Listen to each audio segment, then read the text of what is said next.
അപ്പോൾ free service എന്ന് പേരുണ്ടെന്നുണ്ടെങ്കിലും ഒരിക്കലും ഒരു 100% ഫ്രീ സർവീസ് അല്ല.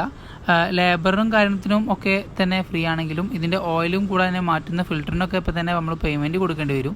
കൂടാതെ തന്നെ വണ്ടിയുടെ ഓരോ സ്പെയറിനും അത്യാവശ്യം നല്ല പ്രൈസ് വരുന്നുണ്ട്. ചെറുതായിട്ടും തട്ടുകയോ ഒന്ന് വണ്ടി മറിയുകയോ ഒക്കെ ചെയ്താൽ തന്നെ നല്ല പിടുത്തം വിടുന്ന റേറ്റാണ്. വണ്ടിയുടെ ഒരു കണ്ണാടിക്ക് ജസ്റ്റ് ഒരു മിറർ, ഒരു സൈഡ് മിററിന് ഒന്നിന് മാത്രമേ ഏകദേശം 1200 രൂപയോളം വരുന്നുണ്ട്.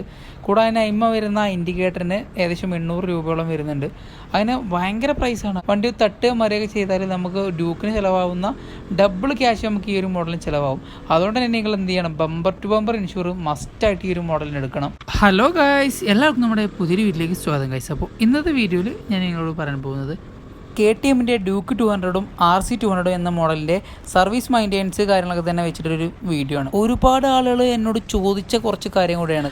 നിങ്ങൾക്ക് എത്രത്തോളം ഓയിൽ ചേഞ്ച് ഉണ്ട്, എത്രത്തോളം ഫ്രീ സർവീസ് ഉണ്ട്, ഓയിൽ ചേഞ്ചിങ്ങിന് എമൗണ്ട് എത്രയാവും, കൂടാതെ തന്നെ വണ്ടി മൊത്തത്തിൽ സർവീസ് ചെയ്യുമ്പോൾ എത്രത്തോളം പേയ്മെൻ്റ് ആവും, അങ്ങനെ കുറേ കാര്യങ്ങൾ, മെയിൻ്റെനൻസ് കൂടുതലാണോ, സ്പെയറിന് പ്രൈസ് കൂടുതലാണോ, അങ്ങനെ ഒരുപാട് കാര്യങ്ങൾ ചോദിക്കുന്നുണ്ട്. അപ്പോൾ അങ്ങനെ ചോദിച്ച് ഒരുപാട് ആൾ ഈ ഒരു വീഡിയോ കാണാൻ ചാൻസ് ഉണ്ട്.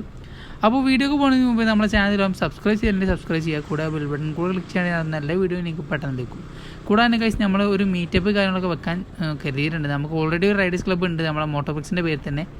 അപ്പോൾ അതിലേക്ക് ജോയിൻ ചെയ്യാനും കൂടാതെ നമ്മളെ മീറ്റപ്പിലൊക്കെ പങ്കെടുക്കാൻ താല്പര്യമില്ല എന്ത് ചെയ്യുക, ഗ്രൂപ്പിൻ്റെ ജോയിൻ ലിങ്ക് താഴെ ഡിസ്ക്രിപ്ഷനിലുണ്ട്. എനിക്ക് അതുവഴി നമ്മൾ ഗ്രൂപ്പിലേക്ക് ജോയിൻ ചെയ്യാം. അത് വെൽക്കം ഗ്രൂപ്പ് ആവും. പിന്നെ നമ്മളെ മെയിൻ ഗ്രൂപ്പിലേക്ക് എനിക്ക് ജോയിൻ ചെയ്യാവുന്നതാണ്. ഓക്കെ, നമുക്ക് വീഡിയോക്ക് പോകാം. ഏതൊരു മോഡൽ എടുത്ത് നോക്കുകയാണെങ്കിലും ഏറ്റവും കൂടുതൽ സർവീസ് കോസ്റ്റും കൂടാതെ സ്പെയറിൻ്റെ കോസ്റ്റ് കാര്യങ്ങളൊക്കെ വരുന്ന മോഡലുകളിൽ ഒരു മോഡലാണ് നമ്മുടെ KTMൻ്റെ ബൈക്സ്. അത് എല്ലാ വണ്ടിക്കും തന്നെ അത്യാവശ്യം നല്ല പ്രൈസ് കാര്യങ്ങളൊക്കെ വരുന്നുണ്ട്. സർവീസ് ആണെങ്കിലും എല്ലാം തന്നെ അതന്നെ അവസ്ഥ. അപ്പോൾ ഈ ഒരു വണ്ടിൻ്റെ സർവീസ് കാര്യങ്ങളൊക്കെ തന്നെ സംസാരിക്കുമ്പോൾ 3 സർവീസാണ് ഈ ഒരു വണ്ടി എടുക്കുമ്പോൾ നമുക്ക് ഫ്രീ ആയിട്ട് വരുന്നത്. ഓയിലിൻ്റെ എമൗണ്ടും കാര്യങ്ങളൊക്കെ നമ്മൾ അടക്കേണ്ടി വരും. വാഷിങ് കൂടാതെ തന്നെ അതിൻ്റെ നമ്മൾ ചെയ്യുന്ന ലേബർ ചാർജ് കാര്യങ്ങളൊക്കെ നമുക്ക് ഫ്രീ ആയിട്ട് അവർ തരുന്നത്. അപ്പോൾ ഫ്രീ സർവീസ് എന്ന് പേരുണ്ടെന്നുണ്ടെങ്കിലും ഒരിക്കലും ഒരു 100% ഫ്രീ സർവീസ് അല്ല. ലേബറും കാര്യത്തിനും ഒക്കെ തന്നെ ഫ്രീ ആണെങ്കിലും ഇതിൻ്റെ ഓയിലും കൂടാതെ മാറ്റുന്ന ഫിൽറ്ററിനൊക്കെ ഇപ്പോൾ തന്നെ നമ്മൾ പേയ്മെൻറ്റ് കൊടുക്കേണ്ടി വരും. ഏകദേശം പറയുന്നുണ്ടെങ്കിൽ 1200 രൂപ മുതൽ 1400 രൂപ വരെയാണ് ഫസ്റ്റ്, സെക്കൻഡ്, തേർഡ് സർവീസിന് പേയ്മെൻറ്റ് ആവാറ്. ഫസ്റ്റ് സർവീസ് എന്ന് പറഞ്ഞാൽ 1000 കിലോമീറ്റർ അല്ലെങ്കിൽ 45 ദിവസമാണ് വരുന്നത്. സെക്കൻഡ് സർവീസ് എന്ന് പറഞ്ഞാൽ 8,500 കിലോമീറ്ററിനുള്ളിൽ 150 ഡേയ്സാണ്. മൂന്നാമത്തെ സർവീസ് വരുന്നത് 15,500 കിലോമീറ്റർ അല്ലെങ്കിൽ 16,000 കിലോമീറ്റർ 240 ഡേയ്സാണ്. അപ്പോൾ ഈ സർവീസുകളൊക്കെ തന്നെ കറക്റ്റ് ഡേയ്സിന് ചെയ്യണം. ഇപ്പോൾ കിലോമീറ്റർ ആയിട്ടില്ല എന്ന് കരുതിയിട്ട് നമ്മൾ പോയിരിക്കാൻ പാടില്ല. നമ്മൾ ഈ ഒരു ദിവസത്തിൽ ചെല്ലണം, അത് നിർബന്ധമാണ്. ചിലപ്പോൾ 1-2 ദിവസം തെറ്റിയാൽ ചിലപ്പോൾ അവർ വലിയൊരു ഇഷ്യൂ ആക്കാൻ ചാൻസ് ഇല്ല. പക്ഷേ അതിൽ കൂടുതൽ തെറ്റുമ്പോൾ അത് നിങ്ങളെ വണ്ടിയുടെ വാറൻറ്റിനെയൊക്കെ ബാധിക്കാൻ നല്ലൊരു കാര്യമുണ്ട്. അപ്പോൾ എന്ത് ചെയ്യാം, നിങ്ങൾ ഈ കറക്റ്റ് ടൈമിൽ തന്നെ വണ്ടി കൊണ്ട് സർവീസ് ചെയ്യുക. കിലോമീറ്റർ ആയിട്ടില്ലെങ്കിലും ഇപ്പോൾ 150 ഡേയ്സത്തിൽ സെക്കൻഡ് സർവീസ് വരുന്ന 150 ഡേയ്സിൻ്റെ ഉള്ളിൽ തന്നെ പോയി സെക്കൻഡ് സർവീസ് കാര്യങ്ങളൊക്കെ തന്നെ ചെയ്യാം. ഓക്കെ, സത്യം പറഞ്ഞാൽ ഈ ഡേയ്സ് എന്ന് പറഞ്ഞൊരു കണക്ക് അവർ തരുന്നതെന്ന് വെച്ചാൽ വണ്ടിക്ക് 2 വർഷമാണ് വണ്ടിക്ക് വാറണ്ടി വരുന്നത്. അപ്പോൾ ഈ ഒരു വാറണ്ടി വരുമ്പോൾ 2 വർഷത്തെ വാറണ്ടി, ഇപ്പോൾ ഏകദേശം 2 വർഷം വാറണ്ടി എന്നുണ്ടെങ്കിൽ അത് ഇത്ര സർവീസിനുള്ളിൽ കംപ്ലീറ്റ് ചെയ്യേണ്ടി വരും. അപ്പോൾ അതിനാണ് അവർ ഇത്ര ഡേയ്സിനുള്ളിൽ വരുന്നതെന്ന് പറയുന്നത്. അതല്ലാന്നുണ്ടെങ്കിൽ ചിലപ്പോൾ ഒരു വർഷമായാലും നമ്മുടെ വണ്ടി ആകെ 3000-4000 കിലോമീറ്റർ ഓടിയിട്ടുണ്ടാവുള്ളൂ. അപ്പോൾ നമ്മൾ സർവീസ് ചെയ്യേണ്ടതെന്നല്ല, സർവീസ് ചെയ്യണം. ഇപ്പോൾ നമ്മളെ ഈ പിന്നെ പാട്ട് കാര്യങ്ങളൊക്കെ തന്നെ പോട്ടെ, ഓയിലും കൂടാതെ അതുപോലുള്ള ഫിൽറ്റർ കാര്യങ്ങളൊക്കെ നല്ല എക്സ്പയർ ആവാൻ ചാൻസ് ഉണ്ട്. ഇപ്പോൾ നമ്മൾ ഫുഡൊക്കെ എക്സ്പയർ ആവുന്ന പോലെ, അതുപോലെ എന്നല്ല, അതുപോലെ കുറേ കാലം കഴിയുമ്പോൾ അത് പഴകാൻ ചാൻസ് ഉണ്ട്. അപ്പോൾ അതിനൂടെ വേണ്ടിയിട്ടാണ് ഈ ഷോറൂം കാര്യങ്ങൾ തന്നെ ഇപ്പോൾ 8,000 കിലോമീറ്റർ 8,500 കിലോമീറ്ററിൽ മാറ്റേണ്ട ഓയിൽ 150 ഡേയ്സായി 8,000 കിലോമീറ്റർ ആയിട്ടില്ല, ആകെ 5,000 ആയിട്ടുള്ളൂ എന്നുണ്ടെങ്കിലും ആ ടൈമിൽ പോയിട്ട് ഒന്നല്ലെങ്കിൽ ഓയിൽ ചെക്ക് ചെയ്തിട്ട് അവർ റീപ്ലേസ് ചെയ്യും. അതല്ല ഓയിൽ കണ്ടീഷൻ ഓക്കെ ആണെന്നുണ്ടെങ്കിൽ അവർ നെക്സ്റ്റ് സർവീസ് അല്ലെങ്കിൽ എത്ര കിലോമീറ്റർ പോകുന്നുള്ള രീതിയിൽ പറഞ്ഞിട്ട് അടുത്ത കിലോമീറ്റർ വന്ന് മാറ്റാൻ പറയും. കൂടാതെ നമ്മൾ KTMൻ്റെ ഓയിൽ സർവീസ് കാര്യങ്ങളൊക്കെ വരുന്നത് ഏകദേശം 7,000-7,500 കിലോമീറ്ററിലാണ് ഓയിൽ സർവീസ് കാര്യങ്ങളൊക്കെ വരുന്നത്. അതിപ്പോൾ നമ്മൾ ഈ മൊട്യൂളിൻ്റെ ഓയിൽ കാര്യങ്ങളൊക്കെ തന്നെ യൂസ് ചെയ്യുന്നതാണ്. മൊട്യൂളിൻ്റെ ഫുള്ളി സിന്തറ്റിക് ആയിട്ടുള്ള ഓയിലാണ്. നിങ്ങൾ ഓയിലിൻ്റെ പിക്ചർ ഡിസ്പ്ലേയിൽ കാണുന്നുണ്ടാവും. ഈ ഒരു ഓയിലാണ് നമ്മളെ ഈ ഒരു ഡ്യൂക്കിലും കൂടാതെ RCയിലൊക്കെ ഉപയോഗിക്കുന്നത്. കുറേ ആൾ NS 200, ഞാനാണെങ്കിലും NS 200 ഉപയോഗിക്കുന്ന ഒരു ഓയിലാണ് മൊട്യൂളിൻ്റെ ഈ ഒരു ഓയിൽ. അപ്പോൾ KTM മൊട്യൂളിൻ്റെ ഈ ഒരു ഓയിലിൻ്റെ ഡ്യൂറേഷനും കൂടാതെ കിലോമീറ്ററും പറയുന്നത് 7,500 കിലോമീറ്റർ മാക്സിമം, അല്ലെങ്കിൽ 90 ഡേയ്സിൻ്റെ ഉള്ളിൽ ചെയ്യുക. വേണമെന്നുണ്ടെങ്കിൽ നിങ്ങളിപ്പോൾ സർവീസ് ലോക്കലായിട്ട് ചെയ്യുന്ന ടീമാണെന്നുണ്ടെങ്കിൽ നിങ്ങൾക്ക് ഈ ഒരു ഓയിൽ ഒഴിക്കാം.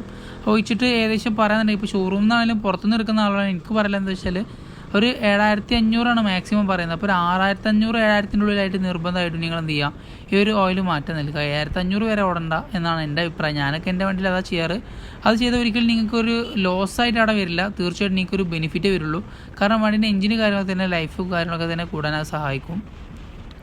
അപ്പോൾ ഈ ഒരു മോഡലിൻ്റെ 3 ഫ്രീ സർവീസ് കാര്യങ്ങൾ തന്നെ കഴിഞ്ഞാൽ പിന്നെ 4th സർവീസ് മുതൽ പെയ്ഡ് സർവീസാണ്.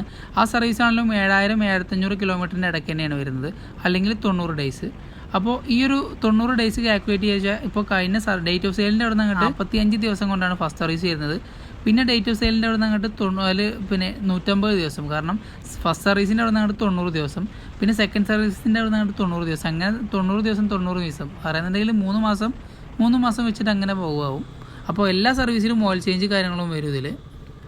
പൊതുവേ നമ്മളെ സാധാരണ വണ്ടികളൊക്കെ അല്ലെങ്കിൽ ഈ KTMൻ്റെ മോഡലല്ലാത്ത ബാക്കിയുള്ള എല്ലാ ബൈക്കും തന്നെ 5000 കിലോമീറ്ററാണ്. ബജാജിൻ്റെ ആണെങ്കിലും യമഹൻ്റെ ഒക്കെ ആണെങ്കിലും എൻ്റെ ഓർമ്മയിൽ 5000 കിലോമീറ്ററിലാണ് സർവീസ് ചെയ്യേണ്ടത്. എന്നാൽ ഈ ഒരു മോഡൽ അങ്ങനെയല്ല, നമുക്ക് 7500-7000-ൻ്റെ ഇടയ്ക്ക് സർവീസ് ചെയ്താൽ മതി. കൂടാതെ തന്നെ ഈ ഒരു മോഡലിൻ്റെ ഞാൻ നേരത്തെ പറഞ്ഞ പോലെ തന്നെ പെയ്ഡ് സർവീസ് 4ാമത്തെ സർവീസിന് ശേഷമുള്ള എല്ലാ സർവീസിനും ഏകദേശം ഒരു 2500 മുതൽ ഒരു 3300 രൂപ വരെ ആവും. അപ്പോൾ അത് ഈ ഫ്യൂൽ ഫിൽറ്റർ കൂടാതെ തന്നെ അതുപോലെ എയർ ഫിൽറ്റർ അതിനൊക്കെ ഒരുപാട് സാധനങ്ങളുണ്ട്. അതൊക്കെ റീപ്ലേസ് ചെയ്യേണ്ട ടൈമും അങ്ങനെ ഒരുപാട് വരും. അപ്പോൾ മാക്സിമം ഒരു 3500 രൂപ വരെ ആവും. കൂടെ ഈ ഒരു മോഡലിന് നമുക്ക് ചെയിൻ ലൂബിങ് കൂടാതെ തന്നെ ബ്രേക്ക് പാഡ് റീപ്ലേസ്മെൻറ്റ് അങ്ങനെ ഒരുപാട് കാര്യങ്ങളൊക്കെ വരുമ്പോൾ ഇതിലും കൂടും. ഏകദേശം 5 രൂപേൻ്റെയൊക്കെ അടുത്ത് വരാനൊക്കെ ചാൻസ് ഉണ്ട്. കൂടാതെ തന്നെ വണ്ടിയുടെ ഓരോ സ്പെയറിനും അത്യാവശ്യം നല്ല പ്രൈസ് വരുന്നുണ്ട്. ചെറുതായിട്ടും തട്ടുകയോ ഒന്ന് വണ്ടി മറിയുകയോ ഒക്കെ ചെയ്താൽ തന്നെ നല്ല പിടുത്തം വിടുന്ന റേറ്റാണ്. വണ്ടിയുടെ ഒരു കണ്ണാടിക്ക് ജസ്റ്റ് ഒരു മിറർ, ഒരു സൈഡ് മിററിന് ഒന്നിന് മാത്രമേ ഏകദേശം 1200 രൂപയോളം വരുന്നുണ്ട്. കൂടാതെ തന്നെ അയിമ വരുന്ന ഇൻഡിക്കേറ്ററിന് ഏകദേശം 800 രൂപയോളം വരുന്നുണ്ട്. അതിന് ഭയങ്കര പ്രൈസാണ്, എല്ലാ സാധനത്തും നല്ല പ്രൈസാണ്. പക്ഷേ ആ ഒരു പ്രൈസിനുള്ള ക്വാളിറ്റി കാര്യങ്ങളൊക്കെ തന്നെ ആ ഒരു വണ്ടിക്ക് ഉണ്ട് കേട്ടോ, അതുണ്ട് ഇല്ലയെന്നല്ല പറയുന്നത്.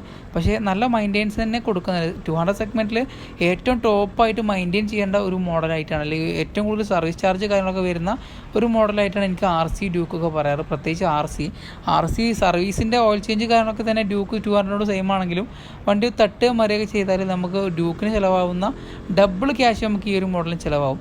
അതുകൊണ്ട് തന്നെ നിങ്ങൾ എന്ത് ചെയ്യണം, ബമ്പർ ടു ബമ്പർ ഇൻഷുർ മസ്റ്റായിട്ട് ഈ ഒരു മോഡലിന് എടുക്കണം. അഥവാ വണ്ടി ഒന്ന് മറിയൊക്കെ ചെയ്താൽ വണ്ടി ജസ്റ്റ് ഒന്ന് കയ്യിൽ നിന്ന് വീണാൽ തന്നെ കിറ്റൊക്കെ ഫുള്ള് സ്ക്രാച്ച് ആവും, ഒക്കെ പോകും. കാരണം നമ്മളെ വണ്ടിക്ക് സംഭവിച്ചതാണ്. ഏകദേശം ഒരു 24,000 രൂപയോളം ബില്ല് വരും ഷുവറായിട്ടും.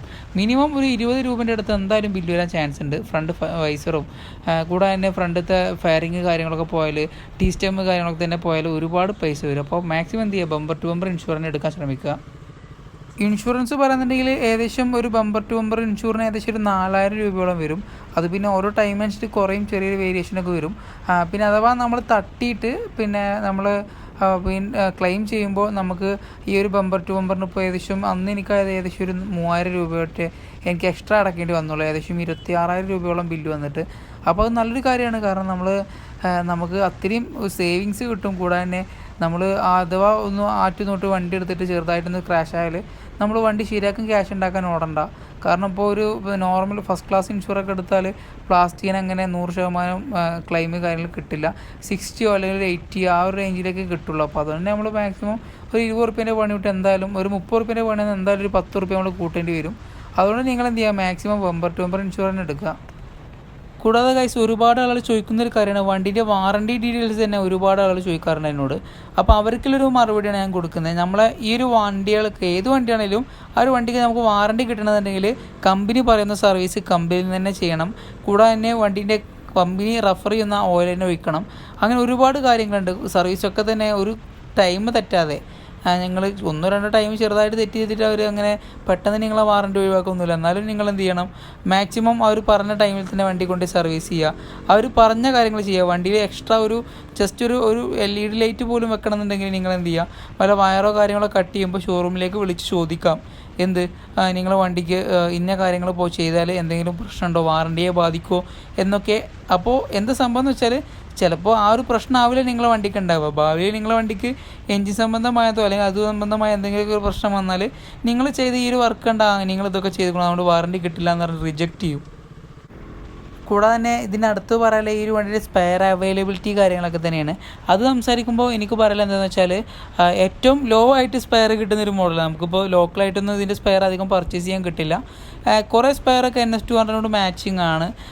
മെയിൻ സ്പാർക്ക് പ്ലഗ്, കൂടാതെ തന്നെ വണ്ടിൻ്റെ ചെയിൻ പോക്കറ്റ് സെയിം ആണെന്ന് തോന്നുന്നു.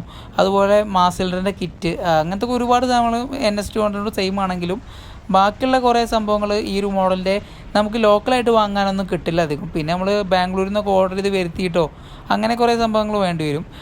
പിന്നെ നമ്മൾ ചെയ്യേണ്ട ഷോറൂമാണ്. ഷോറൂമിലാണെന്നുണ്ടെങ്കിൽ നമ്മളൊരു ക്ലെയിം വർക്കിനൊക്കെ കൊണ്ടുപോകുമ്പോൾ ഭയങ്കര ലാഗാണ്. ഇപ്പോൾ നമ്മളൊരു ഫ്രണ്ടിൻ്റെ വണ്ടി ക്ലെയിമിന് ഞാനാണ് കൊണ്ടുപോയിട്ടത്. ആ ഒരു വണ്ടി എന്നോട് പറഞ്ഞത് 1.5 മാസം കൊണ്ട് കിട്ടുന്നതാണ്. ഇപ്പോൾ കൊടുത്തിട്ട് ഏകദേശം 1 മാസമായി. വണ്ടി ഇപ്പോഴാണ് പണിക്ക് കയറുന്നത്. ഇനിയും ഏകദേശം ഒരു 15-20 ദിവസം കൊണ്ടേ വണ്ടി കിട്ടുള്ളൂ എന്നാണ് അവർ പറയുന്നത്. അതുകൊണ്ട് തന്നെ സർവീസ് ഭയങ്കര ലാഗാണ്. അപ്പോൾ നിങ്ങളൊരു എന്നും വണ്ടി അത്യാവശ്യമുള്ള ഒരാളാണെന്നുണ്ടെങ്കിൽ ഈ ഒരു വണ്ടി എടുക്കുമ്പോൾ നിങ്ങൾ അഥവാ ഒന്ന് തട്ടി ഒന്ന് ക്രാഷ് ആവുക ചെയ്താൽ ഒരുപാട് ടൈം എടുക്കും. അത് വലിയൊരു തട്ടൊന്നും വേണ്ട, ജസ്റ്റ് ഫയറിംഗ് ഒന്ന് കംപ്ലയിൻ്റ് ആയത് തന്നെ അവിടെ സ്പെയർ കാര്യങ്ങളൊന്നും ഉണ്ടാവില്ല. ഞാൻ പെരിന്തൽമണ്ണ നമ്മളെ മലപ്പുറം ജില്ലയിലെ അവസ്ഥയെ പറയുന്നത്, സ്പെയറൊക്കെ അവർക്ക് ഓർഡർ ചെയ്ത് വന്നിട്ട് വേണ്ടി വരും. അപ്പോൾ അങ്ങനെ കുറേ പ്രശ്നങ്ങൾ KTMൻ്റെ ഭാഗത്ത് നമ്മൾ ഫേസ് ചെയ്യുന്നുണ്ട്.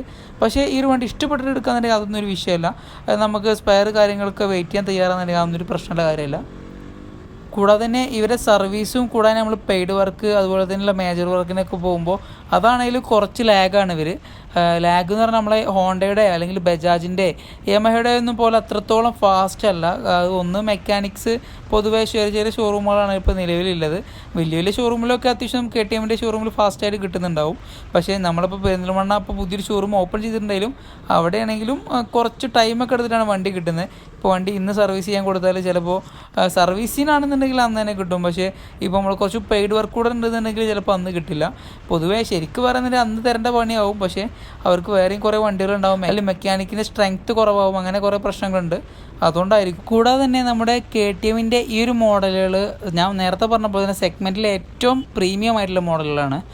കൂടാതെ തന്നെ നല്ല പ്രൈസ് വരുന്നുണ്ട് മോഡലിന്, നല്ലതോളം മെയിൻ്റെനൻസ് വരുന്നുണ്ട്. അപ്പോൾ നിലവിൽ എനിക്ക് നിങ്ങളോട് ഒറ്റ എന്തേ പറയാനുള്ളൂ, KTM പറഞ്ഞിട്ട് ഒരുപാട് ഇഷ്ടപ്പെട്ടിട്ട് KTMൻ്റെ കട്ടൊക്കെ ഒരുപാട് ഫാൻസ് ഉണ്ടെന്ന് എനിക്കറിയാം. അവരോടാണ് എനിക്ക് പറയാനുള്ളത്, നിങ്ങൾ KTM നിങ്ങൾക്ക് ഇഷ്ടമാണ്, അത്രത്തോളം ഇഷ്ടമാണ്, നിങ്ങൾക്ക് കഴിയുന്നുണ്ടെങ്കിൽ നിങ്ങൾ എടുത്തോളൂ, ഒരു പ്രശ്നമില്ല. പക്ഷേ അതിൻ്റെ മെയിൻ്റെനൻസ് കാര്യങ്ങൾ തന്നെ നിങ്ങൾ നിർബന്ധമായിട്ടും അറിയേണ്ട കാര്യമാണ്. അതിന് വേണ്ടിയിട്ടാണ് ഈ ഒരു വീഡിയോ ചെയ്തിട്ടുള്ളത്.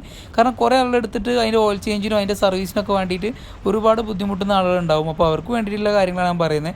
നിങ്ങൾക്ക് ഈ ഒരു വണ്ടി നോക്കാൻ കഴിയുന്നുണ്ടെങ്കിൽ മാത്രം ഈ ഒരു വണ്ടി എടുക്കുക. അതല്ലാന്നുണ്ടെങ്കിൽ ഇപ്പോൾ നമുക്കൊരു വണ്ടി റെഡി ക്യാഷ് കൊടുത്തിട്ട് വാങ്ങിയിടാൻ, അല്ലെങ്കിൽ ഫിനാൻസ് കൊടുത്തിട്ട് 10,000-60,000 രൂപ കൊടുത്തിട്ട് വാങ്ങിയിടാൻ സുഖമാണ്. പക്ഷേ അതിൻ്റെ ബാലൻസുള്ള ഫിനാൻസ് അടക്കുക, അതിൻ്റെ കൂടെ ഈ ഒരു സർവീസ് മെയിൻ്റെനൻസ് കാര്യങ്ങളൊക്കെ പാടെ തന്നെ പറയുമ്പോൾ നിങ്ങൾക്ക് ചിലപ്പോഴെങ്കിലും അല്ലെങ്കിൽ നിങ്ങൾക്ക് എപ്പോഴും ഒരു ഭാരമായിട്ട് ഈ ഒരു വണ്ടി തോന്നാനൊക്കെ ചാൻസ് ഉണ്ട്. അപ്പോൾ എനിക്ക് നിങ്ങളോട് പറയാൻ, നിങ്ങൾക്ക് അങ്ങനെ കടവും കള്ളിയും വാങ്ങിയിട്ടോ അല്ലെങ്കിൽ ഇതുപോലെ ബുദ്ധിമുട്ടിട്ട് ഒരു വണ്ടി മെയിൻറ്റെയിൻ ചെയ്യേണ്ട ആവശ്യമില്ല. നിങ്ങൾക്ക് ഇപ്പോൾ കഴിയുന്ന വണ്ടി നിങ്ങൾ എടുക്കുക. അത് കഴിഞ്ഞാൽ നിങ്ങൾക്ക് എന്തായാലും ഒരു കാലത്ത് നിങ്ങൾക്ക് ഇതുപോലുള്ള വണ്ടി, അല്ല അതിലും ഉപരിയുള്ള വലിയ വലിയ വണ്ടി എടുക്കാൻ നിങ്ങൾക്ക് കണ്ട് കഴിയും. അപ്പോൾ എന്ത് ചെയ്യാം, ആ ടൈമിൽ നിങ്ങൾക്ക് ഇതുപോലുള്ള ഇതിലും വലിയ വണ്ടി നിങ്ങൾക്ക് എടുക്കും. അപ്പോൾ ഗൈസ് ഇത്ര തന്നെ ഉള്ളൂ. ഞാൻ KTMൻ്റെ സർവീസിൻ്റെ മെയിൻ്റെനൻസ് കാര്യങ്ങളും കൂടാതെ വാറണ്ടി കുറച്ച് നിങ്ങൾക്ക് ഉപകാരപ്പെട്ട കുറച്ച് കാര്യങ്ങളാണ് ഇന്ന് ഷെയർ ചെയ്തത്. അപ്പോൾ ഇന്നത്തെ ഒരു വീഡിയോ നിങ്ങൾക്ക് ഇഷ്ടപ്പെട്ടെങ്കിൽ നമ്മളൊരു വീഡിയോ ലൈക്ക് ചെയ്യുക, ഷെയർ ചെയ്യുക, കൂടാതെ നമ്മൾ ഈ ചാനൽ സബ്സ്ക്രൈബ് ചെയ്യാം. അടുത്തൊരു വീഡിയോ വീണ്ടും കാണാം ഗൈസ്. ഓക്കെ.